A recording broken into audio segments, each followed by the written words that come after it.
دی بیستی چله ده 1018 دا دولت ترک آداگر کرو چهدین وی به دجواری ایریشی کانتون عفرینه کرن. داگر کرنا عفرینه پیواجویا که چارانوسی بو گو هریمه که ریوبریا خواسره. لیه پگه و یه پگه و به هزار شینین کانتونه جک را کرن برخادان دیروکی لهم بر آرتیشه که خورد آناتویه یه 58 روزا مشاندن. برخادان دیروکی عفرینه لهم بر دسوردان دولت ترک آداگر کرو چهدین ویدا دنگ برخادان سردم به جیهان دا حساندن. شاهد روجن برخادان عفرینه منیر احمد بحثاوان روژان دیگه.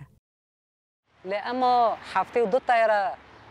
بنجون هاريوت سال مارو فريو عنتم قصف دكي مستشفى عسكري قصف دكي نقطة طبي قصف دكي نا قتشكو زون كل بير جتر صار ناخوشن هاوجي بتأثير بيونا ناخوشي خوستفك جرام بفيرو يدل فيرو يشكر فيرويا هم ديرو جي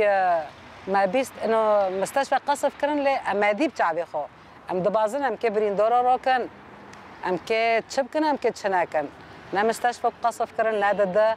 وملا تجيد مولي خدايا لخو حيرية أم نخوزن أم جعردي خو در كابن أم مجبور بنا مزوروكي خو خلاص كن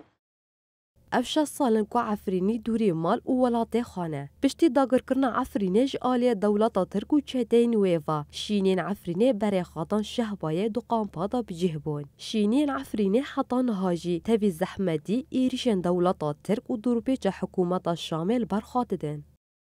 پشتی ویجی انا ما قلت انا بهيفينا مهوك ددس سه ام بقر عفرینه خلی حتی روی هرو ما يعني ما تشتي ديه يعني تاريخ دوانا بيه شاش بينه دا عفرينه دا بينه ونهب وسلب وقتل وعنف دجي قشكو دجي جنة دجي كولا بيرا مدنيين زنبي قتلنا خطف تشابي دارد ما قد كرن موسمي ما برن دمارد ما داري نشتن يعني هر تشكي خراب بيقرش بما كرن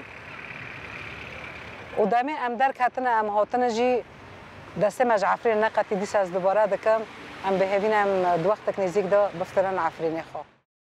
پشتی کو دولت ترک آداگر کرو چهتین و کانتون عفرینه داگر کرن گوهارتنا دموغرافی سوجن بی مرووی قتل کرن رواندن اشکنجه و قدکرنا داران لیپیک دینه افتف جیل بر بیدنگی و جاوه دنیای و ریخستن حقوقی بیکتین